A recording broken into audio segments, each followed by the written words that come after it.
قل يا عبادي الذين أسرفوا على أنفسهم لا تقنطوا من رحمة الله. السلام عليكم ورحمة الله وبركاته.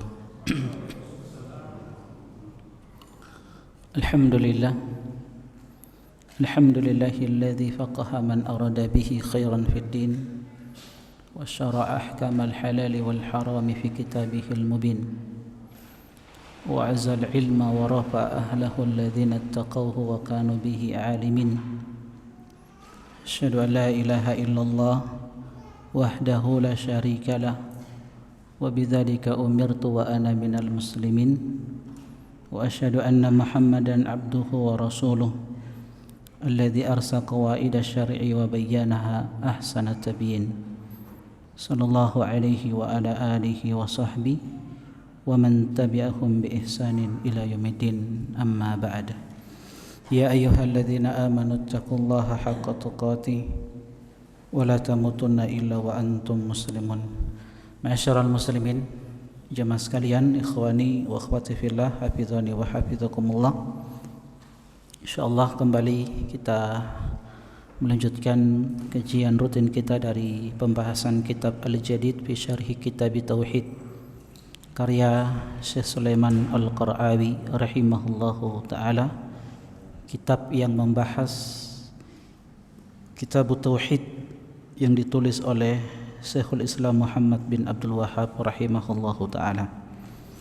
Dan kita masih pada pembahasan bab yang ke-32 tentang tawakal kepada Allah Subhanahu wa taala, yang ini merupakan amalan hati sebagaimana yang dikatakan oleh Imam Ahmad rahimahullahu taala, at-tawakkulu amalul qalbi.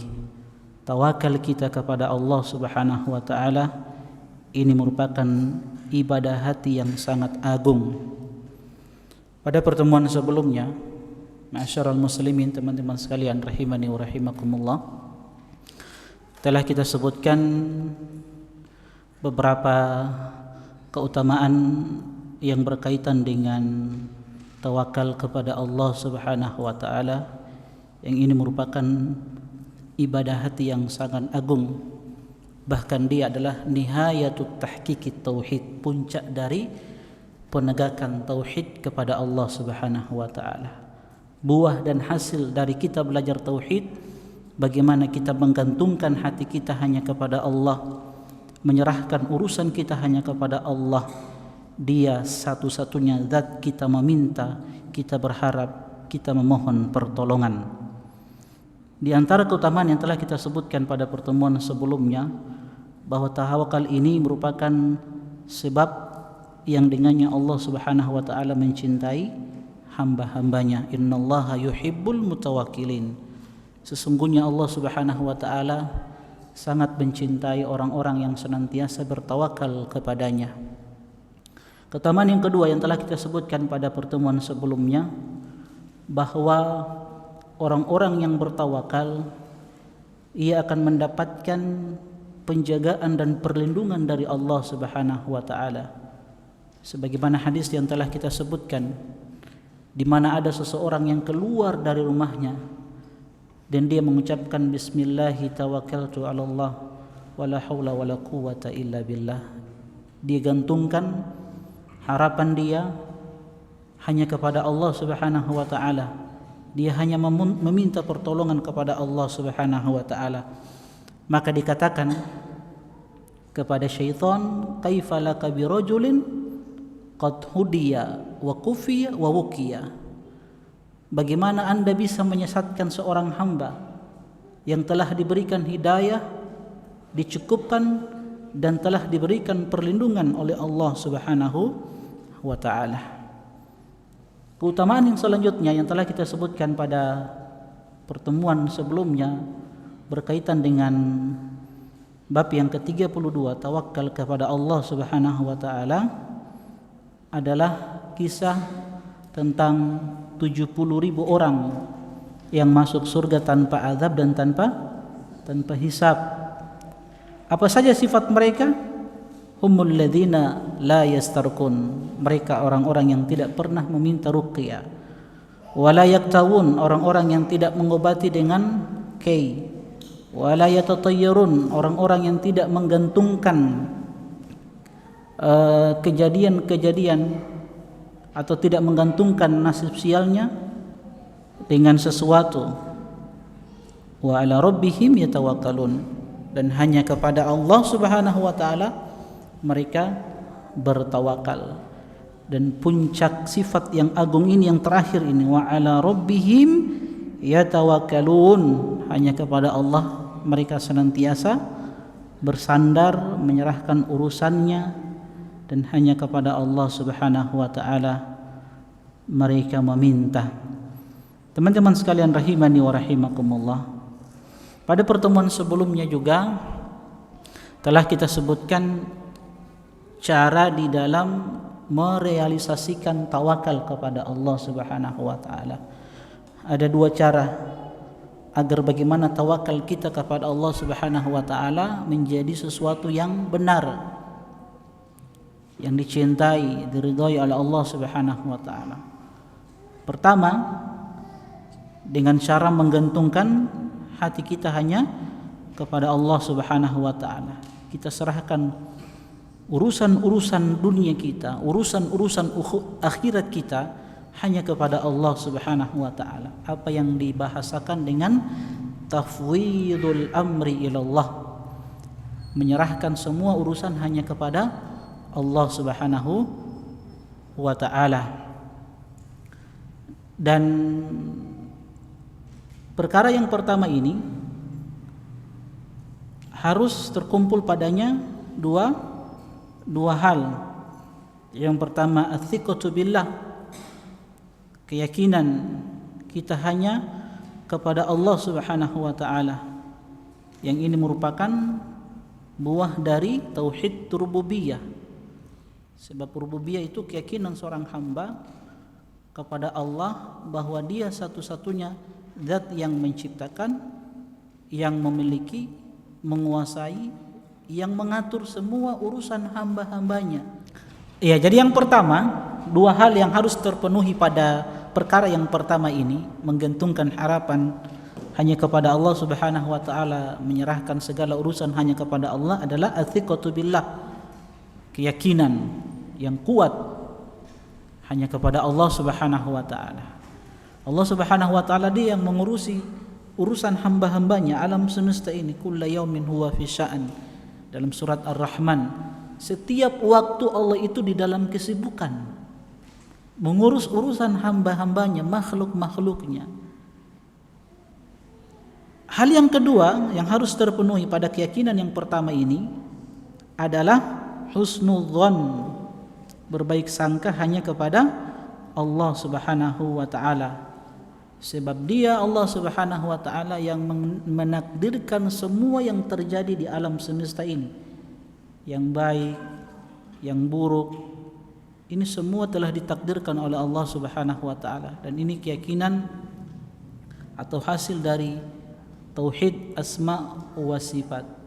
Makanya Imam Ibn Qayyim Al-Jauziyah rahimahullahu taala mengatakan, asasu kulli khairin an ta'lam anna ma sya'allahu kana wa ma lam yasha' lam yakun. Pangkal dari semua kebaikan adalah engkau mengilmui bahwasanya apa saja yang Allah kehendaki pasti dia terjadi, dan apa saja yang Allah tidak kehendaki lam yakun, itu tidak akan terjadi. Sehingga seorang hamba itu senantiasa berbaik sangka kepada Allah Subhanahu wa taala. Apapun yang menimpa dia dari hal-hal yang dia benci, hal-hal yang dia tidak sukai, pasti itu adalah kebaikan untuknya. Wa asa an takrahu syai'an wa yaj'alallahu fihi khairan katsira. Bisa jadi ada sesuatu yang kalian tidak sukai, tapi pada hal itu Allah jadikan kebaikan yang sangat banyak. Ini yang pertama. Yang kedua apa? Agar tawakal kita kepada Allah menjadi sesuatu yang dicintai, menjadi hal yang benar, adalah badul asbab, melakukan sebab. Kenapa? Ya karena Allah Subhanahu wa taala yang perintahkan kita untuk menempuh sebab. Allah Jalla wa ala berfirman, "Wa tazawwadu fa inna khairaz zadi taqwa." Dan berbekallah kalian, kata Allah Subhanahu wa taala, dan sebaik-baik bekal itu adalah ketakwaan. Nah, teman-teman sekalian rahimani wa rahimakumullah, ayat ini turun berkaitan dengan ahlul Yaman, orang-orang yang hendak berangkat haji dari Yaman ke kota Mekah.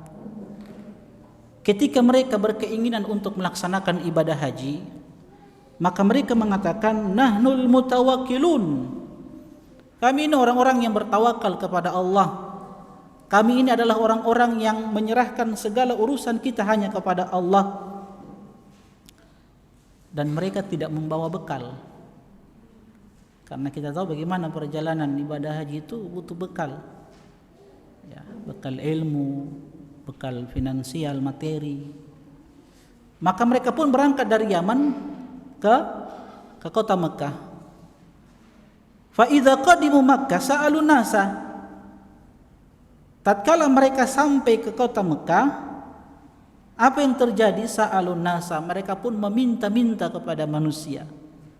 Sehingga Allah Subhanahu wa taala turunkan ayat ini, wa tazawwadu, hendaklah kalian berbekal. Disuruh apa? Tempuh usaha, atau yang kita bahasakan dengan ikhtiar.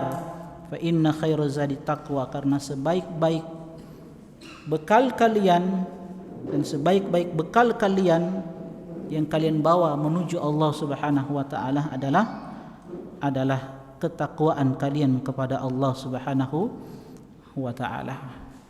Kedua, ketika seseorang datang kepada Nabi sallallahu alaihi wasallam, ini dalil-dalil yang menunjukkan wajibnya kita menempuh sebab. Kita harus menempuh ikhtiar. Ya, walaupun kita katakan usaha itu hanya sebab juga ya. Usaha ikhtiar itu cuma sebab. Tapi yang menentukan hanyalah Allah Subhanahu wa taala. Terkadang ada akibat tanpa sebab. Kan begitu. Cuman kita tetap diperintahkan untuk menempuh sebab. Seseorang datang kepada Nabi sallallahu alaihi wasallam dan dia mengatakan, "Ya Rasulullah, uqiluha wa atawakkal au utlikuha wa atawakkal." Wahai utusan Allah, ana punya unta ini. Ana ikat dia kemudian bertawakal. Ana uqiluha wa atawakkal, ana ikat dia kemudian ana bertawakal, atau utlikuha wa atawakkal, ana biarkan saja unta itu kemudian ana bertawakal. Apa kata Nabi SAW? Ikilha wa tawakkal, ikat dulu untamu kemudian bertawakal kepada Allah Subhanahu wa taala. Dan sebagaimana yang telah kita sampaikan pada pertemuan sebelumnya, Allah Subhanahu wa taala telah membuat satu aturan dalam kehidupan dunia ini. Apa yang kita bahasakan dengan sunnatullah, di mana Allah Subhanahu wa taala mengaitkan antara akibat dan sebab. Ketika kita ingin mendapatkan satu tujuan, maka kita harus menempuh sebab-sebabnya. Ya, harus ada sebab-sebab yang kita tempuh. Dan kita telah berikan contoh pada pertemuan sebelumnya. Kalau kita ingin pintar, kita ingin menguasai satu cabang ilmu, ya harus ada pengorbanan waktu, tenaga kita, ya, materi, harus ada pengorbanan. Harus belajar, betul-betul belajar. Kita ingin mendapatkan keturunan, ya harus menikah. Jadi harus menempuh sebab, usaha. Tapi sekali lagi kita katakan ikhtiar itu cuman sebab. Nah, kita belajar dari Rasulullah sallallahu alaihi wasallam. Ketika beliau ingin turun berjihad bersama sahabat-sahabat beliau sallallahu alaihi wasallam, dalam peperangan yang beliau ikuti, Nabi sallallahu alaihi wasallam itu menggunakan apa? Apa namanya? Ya, baju perang. Apa namanya dalam bahasa Arab? Jadi beliau menggunakan baju perang. Ya, baju perang, ya, untuk melindungi diri beliau sallallahu alaihi wasallam. Artinya beliau bertawakal, mengajarkan tawakal kepada Allah.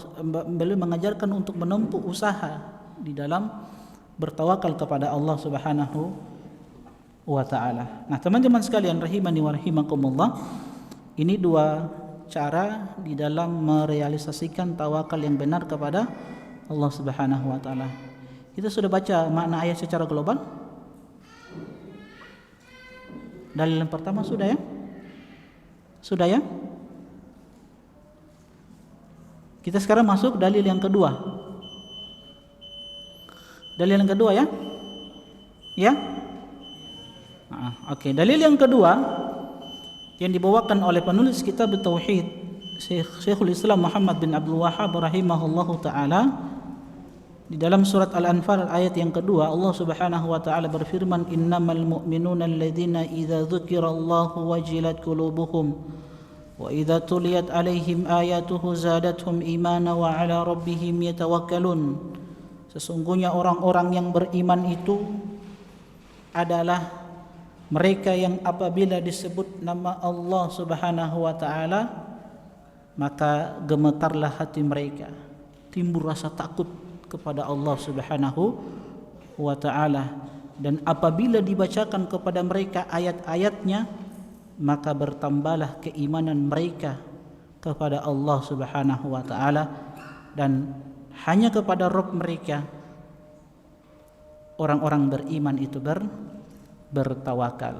Nah, teman-teman sekalian rahimani wa rahimakumullah, surat Al-Anfal ayat yang kedua ini menjelaskan kepada kita tentang tiga sifat orang-orang yang beriman kepada Allah Subhanahu wa taala. Dan Allah Subhanahu wa taala membatasi sifat-sifat tersebut hanya untuk orang-orang yang beriman. Allah batasi dengan apa? Dengan kata-kata innama. Innama itu dalam bahasa Arab adalah adatul hasri. Ya, satu alat yang membatasi sesuatu. Jadi Allah ingin mengabarkan kepada kita ya, sifat ini yang tiga sifat ini apa itu? Kalau disebut nama Allah maka akan timbul rasa takut kepada Allah Subhanahu wa taala. Dibacakan ayat-ayat Allah akan bertambah keimanan mereka dan mereka senantiasa bertawakal kepada Allah Subhanahu wa taala. Tiga sifat ini hanya dimiliki oleh orang-orang yang beriman kepadanya, kepada Allah Subhanahu wa taala. Sifat yang pertama apa? Idza dzukirallahu wajilat qulubuhum. Jika mereka diingatkan dengan nama Allah Subhanahu wa taala tatkala mereka melakukan sebuah kemaksiatan atau ada keinginan untuk melakukan sebuah kemaksiatan, maka ketika mereka diingatkan dengan nama Allah Subhanahu wa taala, wajilat qulubuhum, maka takutlah mereka kepada Allah Subhanahu wa taala. Dan ini sifat yang dimiliki oleh manusia-manusia yang terbaik, orang-orang soleh terdahulu dari kalangan sahabat-sahabat Nabi sallallahu alaihi wasallam, tabi'in, atba'u tabi'in, dan orang-orang yang menempuh jalan mereka. Sebagaimana Syekh Utsaimin di dalam syarah Riyadhus Shalihin, beliau menyebutkan kana ba'du salafi idza qila lahu ittaqillaha irta'ada hatta yaskuta ma fi yadihi. Dulu orang-orang yang terbaik, manusia-manusia yang diridhai oleh Allah Subhanahu wa taala, kalau dikatakan kepada mereka ittaqillaha, hendaklah engkau bertakwa kepada Allah, hendaklah engkau takut kepada Allah Subhanahu wa taala, irta'ada itu mereka pun gemetar. Irta'ada itu irtajafa, gemetar mereka ketika diingatkan dengan nama Allah Subhanahu wa taala, hatta yaskuta ma fi yadi, sampai-sampai sesuatu yang mereka pegang, sesuatu yang ada di tangan mereka, kalau mereka diingatkan dengan nama Allah Subhanahu wa taala, maka sesuatu yang ada dalam genggaman tangan mereka ini pun jatuh. Ini menunjukkan bahwa mereka betul-betul takut kepada Allah Subhanahu wa taala. Begitulah keadaan orang-orang terdahulu. Antum tahu kisah tentang 3 orang yang pernah mungkin kita sampaikan, atau 3 orang yang mungkin dalam pembahasan kitab Riyadhus Shalihin, yang 3 orang ini mereka melakukan safar, kemudian tiba-tiba terkurung di dalam gua yang besar. Ada batu, mereka menginap di satu gua, tiba-tiba ada batu besar yang jatuh kemudian menutup pintu gua. Yang kemudian mereka bertawasul dengan apa? Amalan soleh mereka. Salah satu dari ketiga orang ini mengatakan apa? Ya Allah, dulu ada seorang wanita yang sangat aku cintai, yang aku tergila-gila padanya, pada wanita ini. Sampai-sampai satu hari dia datang kepadaku meminta bantuan kepadaku. Maka aku pun memberikan kepadanya dinar, uang yang banyak. Tapi dengan syarat dia harus tidur denganku. Ketika wanita ini sudah berada di atas ranjang dengan lelaki tersebut, karena wanita ini sudah dalam keadaan terdesak. Ketika itu musim pacaklik, dia butuh uang ketika itu. Dan begitu kondisi perempuan, kalau lemah imannya dan dia dalam keadaan terpaksa untuk mendapatkan sesuatu dari kenikmatan dunia, maka ya silakan. Sudah di atas ranjang dengan wanita ini, tinggal bayar eksekusi.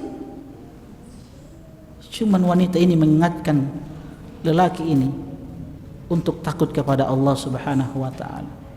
Jangan engkau ambil keperawananku illa bihaqqihi, kecuali dengan hak yang benar. Dengan apa hak yang benar?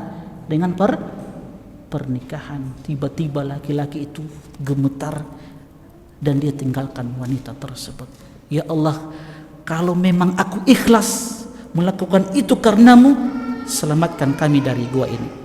Singkat cerita, akhirnya mereka pun diselamatkan oleh Allah Subhanahu wa ta'ala. Baik, insyaallah kita lanjutkan setelah azan dikumandangkan. Sallallahu Nabi Muhammad wa ala alihi washabbihi ajma'in. Masyarul muslimin jamaah sekalian, ikhwani wa akhwati fillah, hafizani wa hafizakumullah. Jadi sifat yang pertama, apabila nama Allah disebut, mereka pun takut kepada Allah Subhanahu wa ta'ala. Sehingganya teman-teman sekalian rahimani wa rahimakumullah, kalau kita melihat dan mendapati ada saudara kita yang jatuh kepada kemaksiatan, atau dia ada keinginan untuk melakukan perbuatan yang dimurkai oleh Allah Subhanahu wa ta'ala, maka kewajiban kita adalah memberikan nasihat kepadanya dengan ucapan apa? Ya akhi ittaqillah, wahai saudaraku, takutlah engkau kepada Allah Subhanahu wa ta'ala. Kalau betul-betul dia beriman, dia akan tinggalkan niat buruk dia. Sebaliknya, kalau dia orang yang tidak beriman, atau bahkan ini sifatnya orang-orang munafik, maka dia akan sombong dan dia akan katakan dengan ucapan-ucapan yang membuat kita jengkel, tidak senang, sucilah, dan bahasa-bahasa yang lain. Ini sifat orang-orang yang dimurkai yang Allah Subhanahu wa ta'ala sebutkan di dalam Al-Quran, dalam surat Al-Baqarah. Wa idza qila lahu ittaqillah, kalau dikatakan kepadanya ittaqillah, bertakwalah kamu kepada Allah, takutlah engkau kepada Allah, akhadathul izzatu bil itsm, maka dia akan merasa sombong. Dia akan ucapkan kalimat-kalimat yang menjengkelkan kita. Orang seperti ini kalau diingatkan dengan nama Allah dan dia mengambil sikap sombong, apa kata Allah? Fahasbuhu jahannam wala bi'sal mihad. Cukuplah orang itu mendapatkan tempat di dalam neraka jahanam, dan itu adalah seburuk-buruk tempat mereka kembali, wal iyadzu billah. Ini yang pertama. Yang kedua, sifat yang kedua, apabila dibacakan kepada mereka ayat-ayat Allah, wa idza tuliyat alaihim ayatuhu zadatuhum imana. Kalau dibacakan ayat-ayat Allah, maka keimanan mereka bertambah. Dan kata para ulama, keimanan mereka bertambah ketika dibacakan ayat-ayat Allah itu dari dua sisi. Pertama, at-tasdiqu bima akhbarahu Allahu bihi min umuril ghaibi al-madhiyah wal mustaqbalah. Sisi yang pertama, kenapa iman mereka bertambah ketika dibacakan ayat-ayat Allah Subhanahu wa taala? Karena at-tasdiq, pembenaran tentang apa yang Allah Subhanahu wa taala kabarkan kepada mereka dari perkara-perkara gaib yang telah terjadi dan akan terjadi. Ada umat-umat yang Allah Subhanahu wa taala telah kabarkan kepada kita yang telah dibinasakan oleh Allah. Ada juga umat-umat yang dimuliakan oleh Allah Subhanahu wa taala. Dan perkara-perkara gaib yang akan terjadi nanti menjelang hari kiamat. Sisi yang kedua yang menjadikan iman mereka bertambah itu al-qabulu wal id'an li ahkamillahi fayatamathaluna ma amara bihi wa yantahuna amma nahallahu an taqarruban ilaihi wa khaufan minhu. Kalau pertama pembenaran, kalau yang kedua sikap penerimaan apa yang datang dari Allah Subhanahu wa taala dari hukum-hukumnya. Begitulah ucapan orang yang beriman. Ucapan orang beriman itu innama kana qaulul mu'minina idza du'u ila Allahi wa rasulih liyahkuma bainahum an yaqulu sami'na wa ta'na. Ucapan orang yang beriman itu kalau diajak kepada Allah dan Rasulnya, maka apa ucapan mereka? Sami'na wa ta'na. Kami dengar dan kami taati. Itu dalam masalah-masalah hukum. Dalam masalah-masalah keyakinan, ya, ucapan orang yang beriman itu sami'na wa tasaddaqna.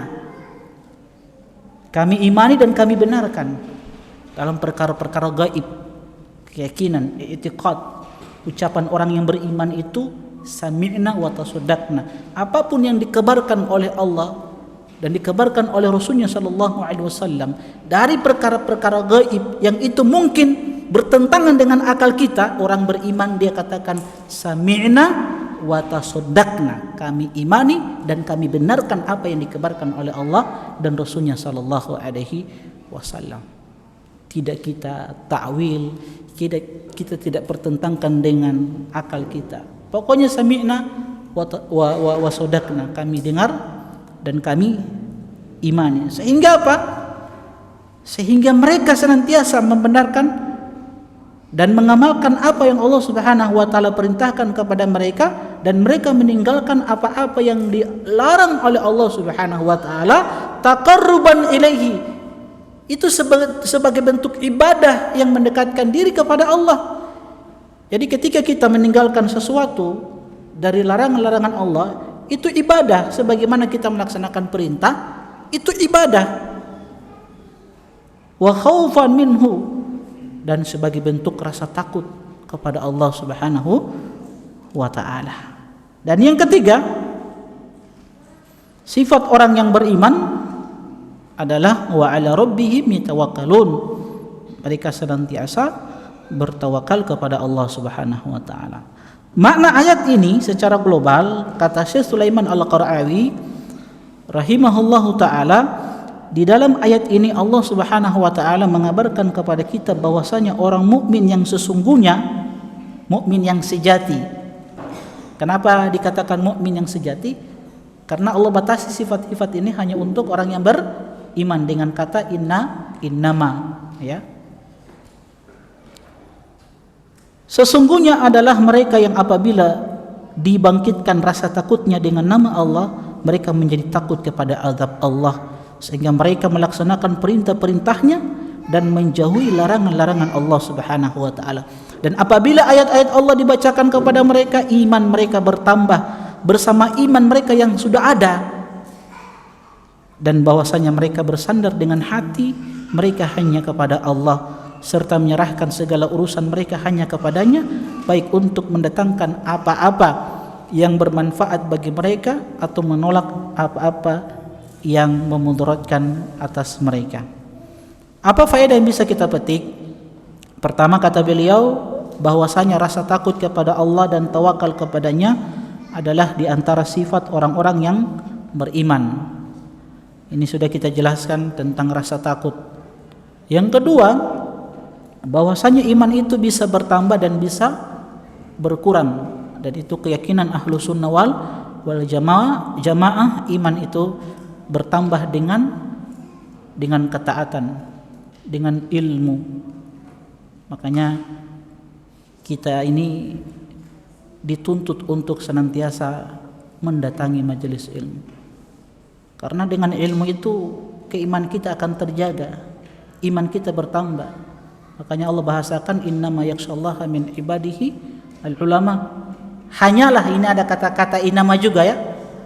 Jadi hanyalah yang takut kepada Allah siapa? Orang yang punya ilmu. Sehingga orang yang jauh dari ilmu, ini akan menjadikan dia jauh dari Allah Subhanahu wa ta'ala. Iman itu bertambah dengan ketaatan, dengan ilmu yang kita miliki.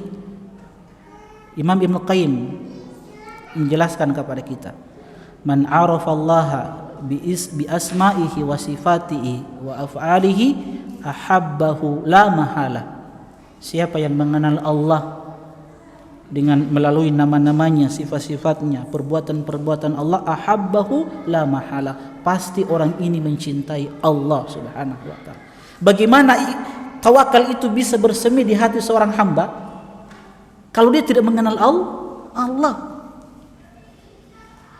Ya, ini pentingnya orang menuntut ilmu, mendatangi ilmu.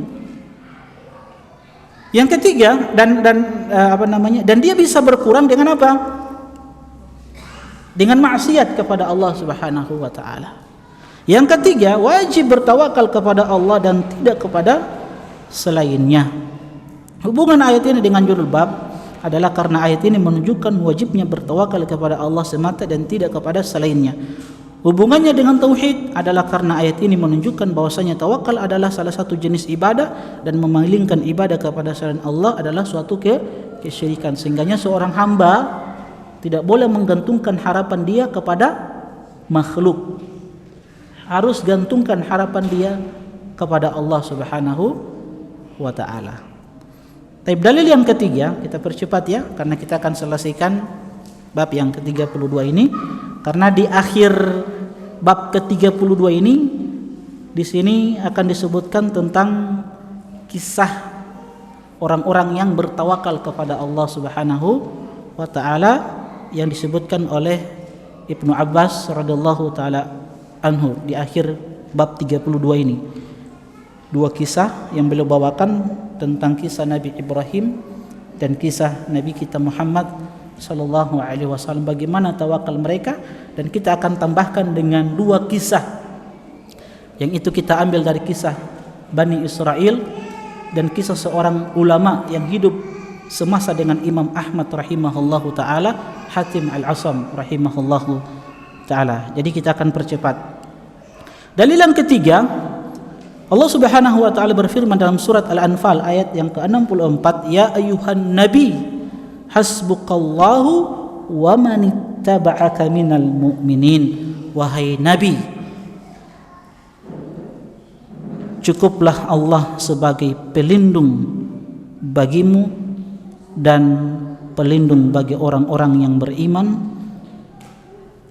yang mengikuti dirimu. Teman-teman sekalian rahimani wa rahimakumullah, di dalam ayat yang mulia ini Allah Subhanahu wa taala ingin menjelaskan kepada kita bahwa salah satu sebab untuk meraih pertolongan Allah Subhanahu wa taala adalah dengan ittiba kepada Nabi sallallahu alaihi wasallam. Dan ittiba kita kepada Nabi sallallahu alaihi wasallam itu pun bagian dari tawakal kita kepada Allah. Karena kita telah jelaskan bahwa yang namanya tawakal itu kan ada usaha. Ya?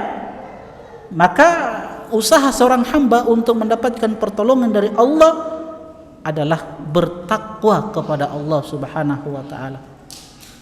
Dan hakikat takwa itu ya ittiba kepada Nabi sallallahu alaihi wasallam. Karena orang yang taat kepada Allah pasti dia akan taat kepada Rasulnya sallallahu alaihi wasallam.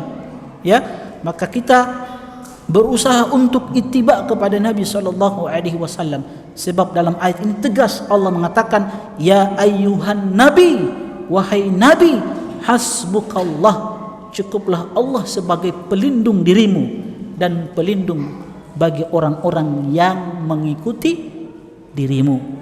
Sehingganya kalau ingin mendapatkan pertolongan, ingin istiqamah dan kuat di dalam menjalankan hukum-hukum Allah Subhanahu wa taala, berusahalah untuk ittiba kepada Nabi sallallahu alaihi wasallam. Bahkan di ayat selanjutnya dalam surat At-Talaq ayat yang ketiga, wa may yatawakkal 'alallah fahuwa hasbuh. Siapa yang bertawakal kepada Allah Subhanahu wa taala, maka cukuplah dia Allah Subhanahu wa taala sebagai penolong dan pelindung. Innallaha balighu amri qad ja'alallahu likulli syai'in qadra. Kata Allah, sesungguhnya Allah melaksanakan urusan yang Dia kehendaki, dan sungguh Allah Subhanahu wa taala telah mengadakan ketentuan bagi tiap-tiap sesuatu. Nah, teman-teman sekalian rahimani wa rahimakumullah, di ayat sebelumnya penulis mengatakan di dalam ayat ini Allah menyampaikan kabar gembira kepada Nabi-Nya Muhammad sallallahu alaihi wasallam dan kepada para pengikut beliau, orang-orang yang senantiasa istiqomah di dalam menjalankan sunnah beliau, dengan kemenangan atas musuh-musuh mereka. Dan sebagai cakupan di dalamnya, Allah Subhanahu wa taala memerintahkan mereka untuk bersandar, bertawakal kepada Allah Subhanahu wa taala semata, tidak kepada selainnya, karena sesungguhnya Dialah Allah Subhanahu wa taala yang mencukupi dan melindungi mereka dari tipu daya musuh-musuh mereka. Sekali lagi, sebab pertolongan Allah dengan ittiba kepada Nabi sallallahu alaihi wasallam. Jangan menyelisihi perintah-perintah beliau sallallahu alaihi wasallam. Jangan menyelisihi sunnah-sunnah beliau. Kita ambil pelajaran kisah dalam perang Uhud, bagaimana Allah Subhanahu wa taala menghinakan kaum muslimin. Dalam perang Uhud kita tidak katakan kaum muslimin kalah, tidak pula kita katakan menang. Yang jelas di awal-awal peperangan Allah berikan kemenangan kepada mereka. Kemudian Allah balik, yang tadinya menang kemudian mereka kocar-kacir, ya, diserang oleh orang-orang musyrik ketika itu. Apa sebabnya? Cuman satu perkara, menyelisihi perintah Rasulullah sallallahu alaihi wasallam. Sebagian pemanah yang turun dari bukit yang telah diwanti-wanti oleh Nabi, apapun yang terjadi jangan turun dari bukit ini sampai datang perintahku. Tapi mereka tergiur dengan apa? Dengan harta rampasan perang. Mereka datangi sehingga Khalid bin Walid ketika itu dalam keadaan musyrik membunuh mereka, pasukan yang pemanah yang tersisa di bukit, dan kocar-kacir kaum muslimin ketika itu. Saking gentingnya mereka ketika itu, akhirnya sesama sahabat saling baku bunuh. Liazubillah. Ya, ini cuma satu sebab menyelisihi perintah Nabi sallallahu alaihi wasallam. Sebaliknya, dalam perang Hunain, jumlah kaum muslimin yang begitu banyak, ada 12.000 ya, tidak salah, dalam perang Hunain itu. Jumlah kaum muslimin begitu banyak. Tapi Allah timpakan kekalahan kepada mereka. Kenapa? Karena rasa ujub. Karena merasa kita ini banyak, kita pasti menang. Mereka lupa bahwa Allah yang memberikan kemenangan. Makanya di sini Allah ingatkan kita, ya, kata beliau, sesungguhnya Dialah yang akan mencukupi dan melindungi mereka dari tipu daya musuh-musuh mereka. Apa faedah yang bisa kita petik? Allah Subhanahu wa taala mencukupkan dan melindungi orang-orang yang bertawakal kepadanya. Yang kedua, iman adalah di antara penyebab kemenangan. Dalam perang Badar, jelas-jelas kaum muslimin yang jumlahnya sangat sedikit melawan kaum musyrikin yang jumlahnya 1000 dengan perlengkapan yang lengkap, yang canggih. Tapi Allah kasih kemenangan bagi orang-orang yang beriman. Kenapa? Karena iman mereka. Yang ketiga, wajibnya beriman kepada cinta Allah semata, tidak kepada selain Allah Subhanahu wa ta'ala. Hubungan ayat ini dengan tauhid adalah karena ayat ini menunjukkan bahwa bertawakal adalah salah satu jenis ibadah, dan memalingkan ibadah kepada selain Allah adalah satu kesyirikan. Adapun surat At-Thalaq ayat yang ketiga, kata beliau di dalam ayat ini Allah mengabarkan kepada kita bahwasanya siapa yang berpegang dan bertawakal kepadanya di dalam semua urusannya, maka Allah Subhanahu wa taala pasti mencukupkan dari apa yang memberatkannya dan membuatnya murung dari perkara-perkara dunia dan agama. Hal itu karena Allah pasti mewujudkan apa yang Dia inginkan, sehingga tidak ada sesuatu pun yang akan luput baginya dan tidak ada sesuatu pun yang bisa membuatnya lemah.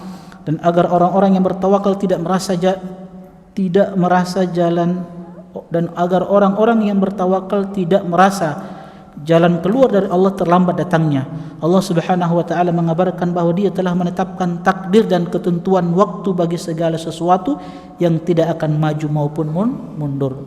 Yang kita singgung pada pertemuan sebelumnya, dan tadi kita jelaskan bahwa harus kita berhusnudzon kepada Allah Subhanahu wa taala karena Dia menetapkan dan menakdirkan semua kebaikan dan keburukan. Apa faedah yang bisa kita petik? Ayat ini menjelaskan keutamaan bertawakal kepada Allah. Yang kedua, bahwasanya tawakal adalah di antara sebab yang paling penting mendapatkan kebaikan dan menghindari mudarat. Yang ketiga, wajib beriman kepada qada dan qadar. Yang keempat, sempurnanya kuasa dan hikmah kebijaksanaan Allah Subhanahu wa taala. Hubungan ayat ini dengan judul bab adalah karena ayat ini menunjukkan wajibnya bertawakal kepada Allah, karena dengan tawakal Allah akan menjaga hambanya dan mencukupinya. Hubungannya dengan tauhid adalah karena ayat ini menunjukkan bahwasanya tawakal adalah salah satu jenis ibadah dan memalingkan ibadah kepada selain Allah adalah sebuah kesyirikan. Dalil yang kelima, firman Allah Subhanahu wa taala dalam surat Ali Imran. Ini kita sudah jelaskan ini ya. Alladzina qala lahumun nas innan nasa qad jama'u lakum fakhshawhum wazaduhum imana wa qalu hasbunallah wa ni'mal wakil. Taib. Ini penjelasan tentang orang-orang yang beriman setelah perang Uhud ditakut-takuti oleh orang-orang munafik. Bahasanya pasukannya Abu Sufyan itu akan kembali menyerang pasukan kaum muslimin. Karena kita tahu bersama setelah perang Uhud itu kan kita katakan tadi tidak dikatakan menang, tidak dikatakan kalah juga. Banyak sahabat-sahabat yang terluka. Ya. Maka orang-orang musyrik meninggalkan Uhud ketika itu. Orang-orang atau kaum muslimin, Nabi dan para sahabat itu kembali ke kota Madinah. Di perjalanan untuk sebelum masuk ke kota Madinah, Uhud dulu bukan bagian dari Madinah. Sebelum masuk gerbang kota Madinah, maka mereka bertemu dengan orang-orang munafik. Mereka mengatakan bahwasanya pasukan Abu Sufyan itu akan kembali menyerang kaum muslimin. Maka mereka mengira, orang-orang munafik mengira bahwa kaum muslimin, Nabi dan para sahabat akan takut. Justru keimanan mereka apa? Fazadahum imana wa qalu hasbunallah wa ni'mal wakil. Justru ketika mereka ditakut-takuti, maka keimanan mereka bertambah. Apa kata Nabi? Nabi utus satu orang untuk mencari tahu bagaimana keadaan mereka, Abu Sufyan dan pasukannya. Kalau Abu Sufyan dengan pasukannya menaiki unta, oh berarti mereka pulang ke Mekah. Tapi kalau mereka masih menunggangi kuda-kuda mereka, berarti mereka siap-siap untuk menyerang kota Madinah. Paham? Tapi syahidnya ketika mereka melihat Abu Sufyan dan pasukannya, ternyata mereka menaiki unta. Kenapa? Karena dikabarkan kepada Abu Sufyan bahwa Nabi SAW dengan sahabat-sahabat telah menuju kita. Mereka Nabi dan para sahabat mendatangi satu tempat yang namanya Hamraul Asad. Ini satu tempat sebelum masuk kota Madinah. Ini jalan menuju kota Mekah. Disinilah Nabi SAW dengan para sahabat siap menunggu Abu Sufyan. Ternyata Abu Sufyan tahu Nabi dengan sahabat siap berperang, maka mereka pun lari ketakutan. Ya, tapi intinya syahidnya ketika mereka kaum muslimin, orang-orang beriman ditakuti, justru ini menambah keimanan mereka kepada Allah Subhanahu wa taala. Ini kita sudah jelaskan pada pertemuan sebelumnya. Taib, bagian pelengkap matan di halaman 418. Ini terakhir di bab yang ketiga. 62. Penulis membawakan satu riwayat dari Ibnu Abbas radhiyallahu taala anhuma, di mana beliau berkata, hasbunallahu wa ni'mal wakil. Tes. Ada suara? Habis mati.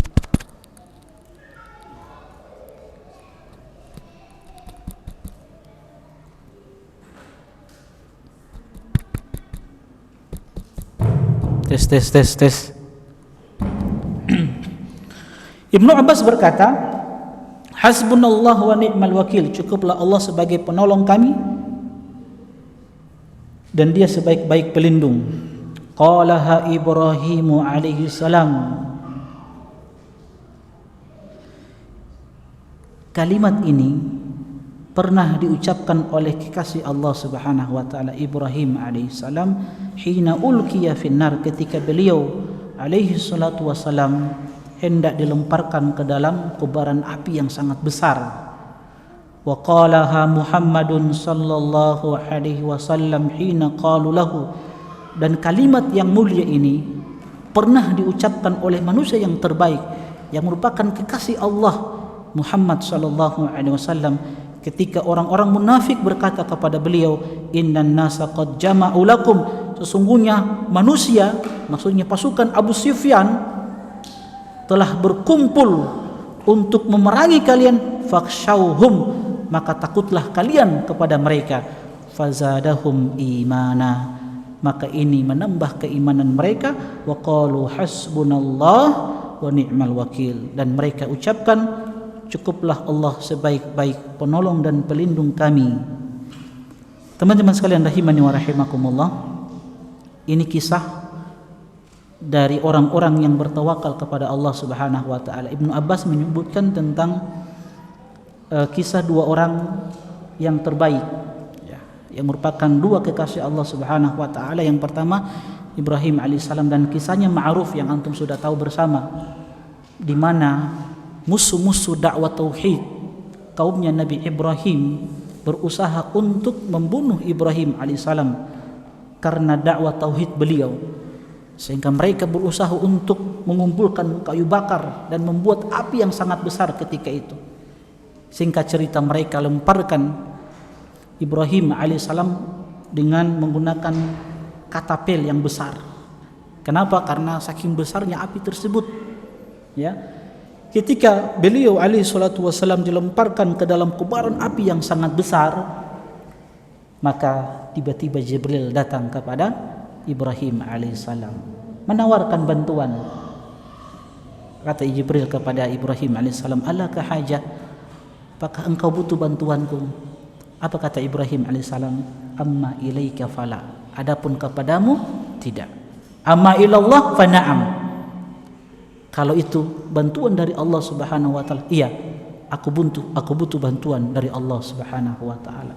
Maka Allah Subhanahu wa taala berfirman kepada api tersebut setelah Ibrahim alaihissalam mengatakan hasbunallah wa ni'mal wakil, cukuplah Allah sebagai penolongku, cukuplah Allah Subhanahu wa taala sebagai pelindungku. Allah katakan kepada api tersebut, ya naru kuni bardan wa salaman ala Ibrahim, wahai api, jadilah dingin dan keselamatan bagi Ibrahim alaihi salam. Ini menunjukkan kuatnya tawakal Nabi Ibrahim alaihi salam dan diucapkan oleh manusia yang terbaik yang merupakan kekasih Allah Subhanahu wa taala Muhammad sallallahu alaihi wasallam pada peristiwa perang Uhud yang tadi kita telah sebutkan. Terakhir saya tutup dengan dua kisah yang merupakan kisah yang hebat, yang luar biasa, datang dari orang-orang yang hebat tawakalnya kepada Allah Subhanahu wa taala. Saya awali dengan kisah seorang ulama yang hidup semasa dengan Imam Ahmad rahimahullahu taala, namanya Hatim Al-Asam. Ini ulama salaf, ulama yang terkenal, ulama yang berilmu, disebut dengan Al-Asam. Al-Asam itu gelar yang disematkan kepada beliau yang artinya tuli. Hatim Al-Asam itu artinya hatim yang tuli. Ulama tapi dibilang tuli. Dia bisa mendengarkan ayat-ayat Allah, bisa mendengarkan hadis-hadis Nabi SAW. Tapi kenapa digelari dengan Al-Asam yang tuli, ini ada satu cerita tentang beliau rahimahullahu ta'ala. Kisahnya singkat. Pernah seorang wanita datang kepada beliau bertanya tentang sebuah permasalahan agama. Maka tiba-tiba wanita ini tanpa disadari dia kentut dengan suara yang keras, bakonto. Dia tidak sadari dan kentutnya itu keras. Kalau kentut yang tidak mengeluarkan suara mungkin masih bisa ini ya, bisa menahan malu. Ini kentut dengan suara yang besar, maka dia merasa malu. Ini di hadapan sang imam ini, alim. Maka wanita ini malu. Coba lihat apa yang dilakukan oleh Hatim rahimahullahu ta'ala. Dia katakan kepada wanita tersebut, irfa'i sautaki. Coba keraskan suaramu, aku tidak dengar apa yang kau tanya. Apa yang kamu tanya tadi, anak tidak dengar. Kenapa beliau sampaikan seperti itu? Menjaga perasaan wanita ini. Ternyata wanita bilang, oh, Hatim tidak mendengarkan kentut saya. Dia tidak dengarkan kentut saya. Karena apa? Karena Imam Hatim rahimahullah ta'ala bertanya, keraskan suaramu, aku tidak dengar. Ya, sehingganya beliau digelar dengan Al-Asam, orang yang tuli. Karena Masya Allah baiknya beliau bagaimana menjaga perasaan orang lain ya. Malu kan orang, misalkan antum di sini tiba-tiba ada dengar kajian, tiba-tiba ada orang yang bakonto, yang kentut, kan malu kan ya. Jadi kalau ini pelajaran juga ya, kalau ada teman kita bertiga berempat ya, tiba-tiba ya dia tidak sadari langsung misalkan kentut, ya antum harus bagaimana cari cara agar dia tidak malu ya. Jangan langsung antum hantam lah, tidak ada adab lah. Jangan. Lihat Hatim, kita belajar dari bagaimana akhlaknya para ulama ya, bagaimana dia menjaga perasaan wanita itu. Taib. Hatim Al-Asam, makanya disebut Al-Asam ya, orang yang tuli. Hatim Al-Asam rahimahullahu ta'ala, beliau sangat-sangat berkeinginan untuk melaksanakan ibadah haji, tapi orangnya miskin. Dia punya anak-anak jumlahnya 9. Ketika beliau ada keinginan untuk melaksanakan ibadah haji, tibalah musim haji. Hatim pun dalam keadaan bersedih, menangis. Ya namanya orang suka melaksanakan ibadah haji kan kerinduan untuk bagaimana bisa melihat Ka'bah, rumahnya Allah Subhanahu wa taala, keinginan untuk bagaimana bisa tawaf mengelilingi Ka'bah. Sehingga beliau bersedih, ingin sekali melaksanakan ibadah haji. Lantas anaknya yang soleh, putrinya yang soleh, melihat keadaan beliau yang sedang sedih, menangis, maka anaknya yang soleh ini, putrinya yang soleh ini mengatakan, ma yubkika ya abata, wahai bapakku, apa yang membuat engkau sedih, kenapa menangis? Apa kata Hatim? Al-hajju akbala, musim haji sudah datang. Aku ingin sekali melaksanakan ibadah haji. Tapi anaknya mengatakan, wa malaka la tahuj, kenapa engkau wahai bapakku tidak pergi haji saja, berangkat? Apa kata bapaknya? An-nafaqah, aku tidak punya biaya. Apalagi safar ketika itu kan butuh bekal yang sangat banyak. Kemudian putrinya yang soleha ini mengatakan, ya ruzukuka Allah, jangan khawatir wahai bapakku. Ini putri yang soleha luar biasa, penghafal Al-Quran. Memang bapaknya sudah mendidik tauhid. Lantas putrinya mengatakan, Allah Subhanahu wa ta'ala pasti akan memberikan rezeki kepadamu. Kata bapaknya, an-nafaqatu alaikum min ba'di, bagaimana nafkah untuk kalian? Kalau aku pergi kan butuh nafkah kalian. Dan ini perjalanan yang panjang, berbulan-bulan. Ya, berbulan-bulan ini, safar ini. Kalau naik pesawat oke lah. Tapi ini mengendarai unta ini, perjalanan yang panjang. Itu pun kalau ada unta. Lantas anaknya mengatakan, yarzuqanallah, wahai bapak, jangan khawatir, Allah Subhanahu wa ta'ala pasti akan memberikan rezeki kepada kami. Kata bapaknya, al-amru ila ummik. Kalau begitu urusan ini kembali kepada ibumu. Artinya kalau ibumu izinkan, ya sudah, bapak pergi. Kenapa harus minta izin dari istri? Karena istri kalau ditinggalkan, dia yang mengurus urusan rumah tangga, anak-anak, dia yang memasak. Ya kalau dia izinkan dan dia mampu, ya sudah, bapak berangkat. Makanya dia minta izin dulu sama istrinya. Ya, jadi kalau antum musafar, kalau memang tidak ada bekal yang cukup untuk tinggalkan untuk istri, ya minta izin dulu istri. Kalau memang istri bilang berangkat, ya sudah, minta izin dulu ya, kasih tahu. Tapi kalau poligami, kasih tahu.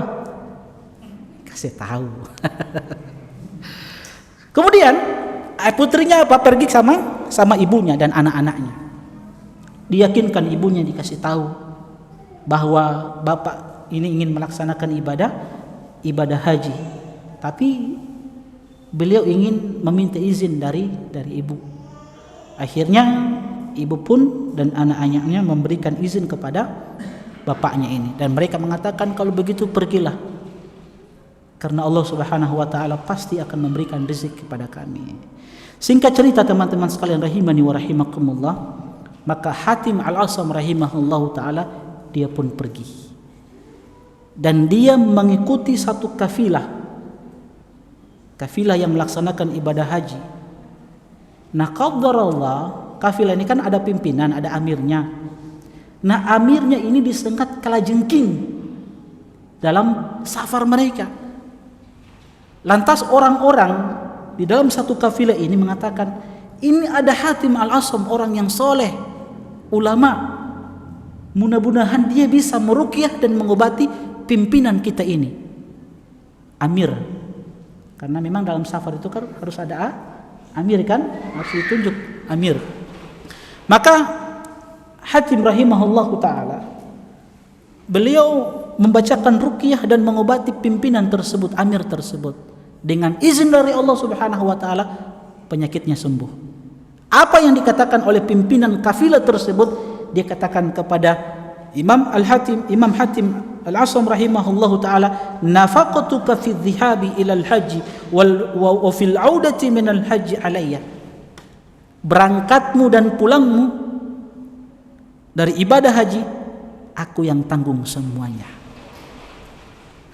Lantas Hatim rahimahullahu taala mendengarkan ini, dia berdoa mengatakan, Allahumma hadza tadbiruka li fa'arini tadbiraka fi ahli baiti. Ya Allah, ini adalah kemudahan yang Engkau berikan kepadaku, fa'arini, maka perlihatkanlah kemudahan ini untuk ahli baitku, untuk istri dan anak-anakku yang aku tinggalkan.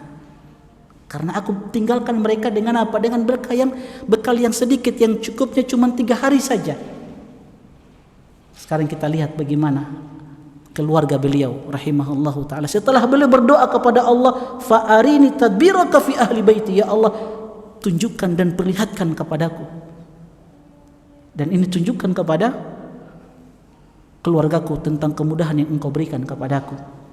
Maka setelah berlalu 3 hari, nafkah atau bekal yang diberikan oleh Hatim untuk keluarga itu habis. Yang terjadi apa? Istri sama anak-anak kelaparan, anak-anaknya menangis. Sehingganya apa? Putrinya yang solehah ini justru mendapatkan, istilahnya ini, dimarahi sama saudara-saudaranya yang lain, sama ibunya. Mereka mengatakan kepada putrinya, sekarang lihat apa yang terjadi dengan kita, dalam keadaan lapar. Tapi apa yang terjadi pada putrinya? Putrinya cuma tadhak, tersenyum, tertawa. Ketika dikabarkan dalam keadaan seperti ini kita, kamu tertawa, dikatakan oleh ibunya, kaifa tadhakina wa nahnu natadawa minal ju'. Bagaimana kamu wahai putriku tertawa tersenyum dalam keadaan kita seperti ini, hampir-hampir mati dalam keadaan lapar. Apa kata putrinya? Hal abuna huwa ar-razzaqu am annahu akilu rizkin. Ini jawaban putri yang soleha kepada ibu dan saudari-saudarinya. Dia katakan, apakah bapak kita yang memberikan rizki atau sebaliknya bapak kita yang memakan rizki? Kata mereka, bal innahu akilu rizkin warzaquhu huwallah. Orang tuanya, ibunya katakan, dan anak-anaknya katakan, sesungguhnya yang memberikan rizki itu Allah, dan bapak kita dia yang memakan rizki, Allah Subhanahu wa taala. Maka sang putri mengatakan, meyakinkan kepada ibu dan saudara-saudarinya, zahaba akilu rizki wa baqar razaqu. Orang yang memakan rizki Allah telah pergi meninggalkan kita, sedangkan pemberi rizki tetap bersama kita. Lihat keyakinan yang kuat ini, tawakal yang kuat. Lantas tiba-tiba rumah mereka itu terdengar suara, ada yang mengetuk pintu rumah mereka. Lantas mereka mengatakan, manit tarik, siapa di luar? Siapa yang mengetuk pintu rumah kita ini? Maka orang yang di luar rumah mengatakan, innal amira yastasqikum, sesungguhnya Amirul Mukminin meminta minum kepada kalian. Tiba-tiba Amir Mukminin, khalifah ketika itu, dengan menteri-menterinya, dengan pasukannya sedang melakukan perjalanan. Tiba-tiba mereka butuh minuman. Mereka melewati rumahnya Hatim al-Asam. Maka anak buahnya, salah satu menterinya, mengetuk pintu rumah. Dikatakan ada Amir Mukminin khalifah. Lantas sang anak ini memberikan air minum, segantong air kepada menterinya ini, dan itu diberikan kepada khalifah, dan khalifah ini mendapatkan kelezatan, kenikmatan dari air tersebut. Lantas dia mengatakan, man sahibul bait, dari mana kalian dapatkan air ini? Siapa yang berikan? Siapa pemilik air tersebut? Maka mereka mengatakan, hadza baitu Hatim al-Asam. Dia katakan, menterinya mengatakan kepada khalifah, ini air saya dapatkan dari rumahnya Hatim al-Asam. Hatim al-Asam ulama yang terkenal. Khalifah mengatakan, ar-rajulu saleh, orang yang soleh, orang yang berilmu. Kaget khalifah. Lantas apa yang dilakukan dikatakan oleh khalifah? Kalau begitu, naduhu hatta nujazihi, panggil Hatim kepadaku supaya aku bisa berikan hadiah balasan atas kebaikan mereka. Tapi kata para menterinya, huwa kharaja lil hajj,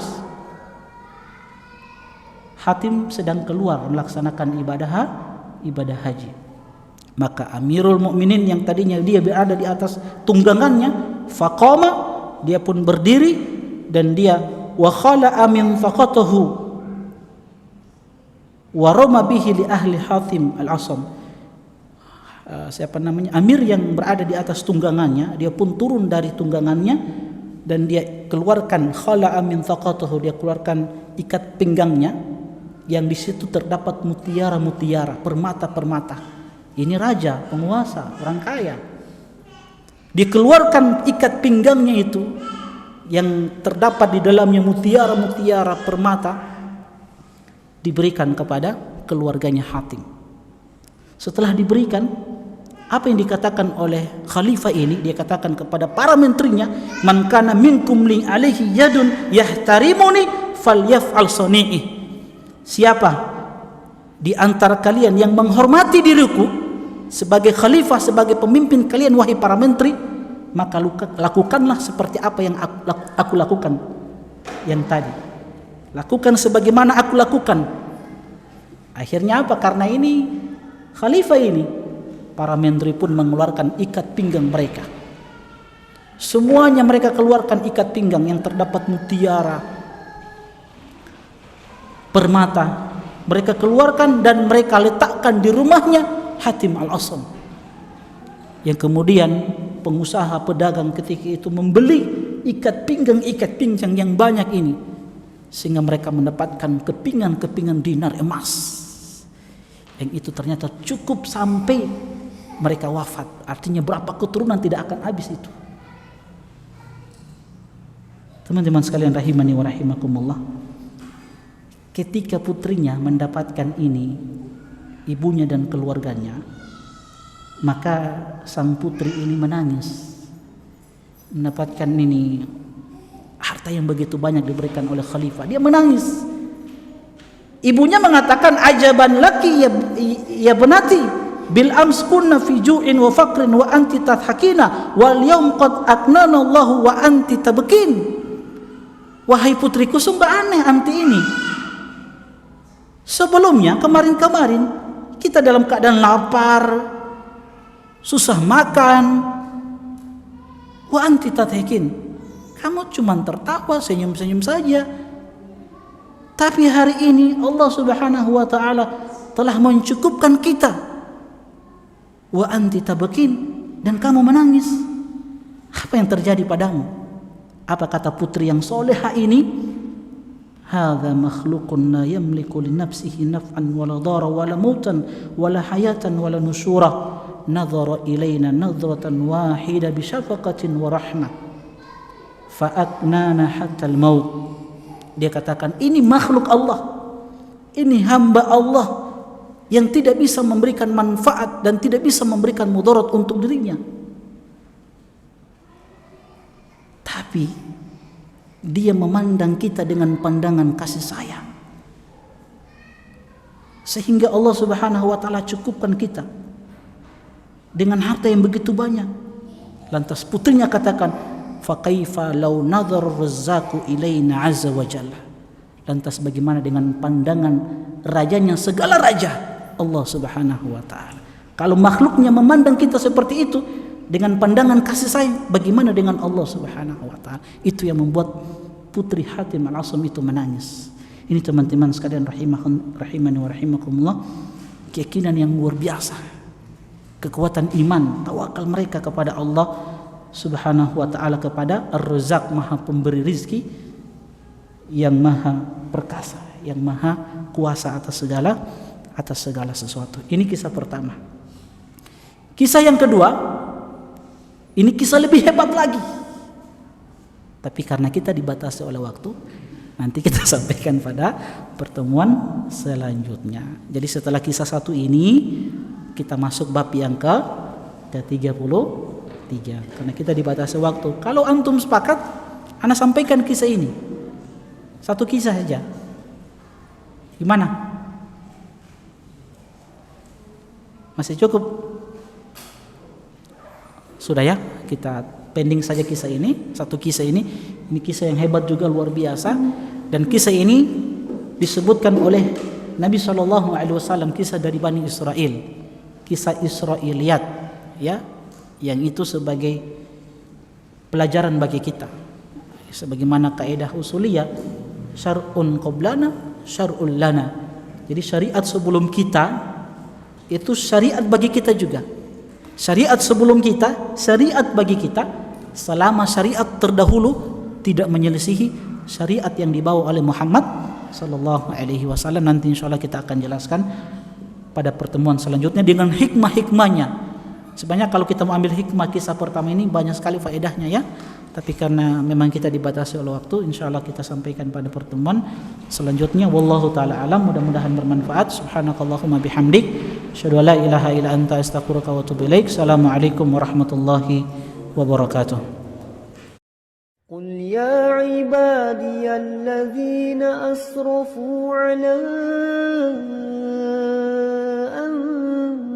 أنفسهم لا تقنطوا من رحمة الله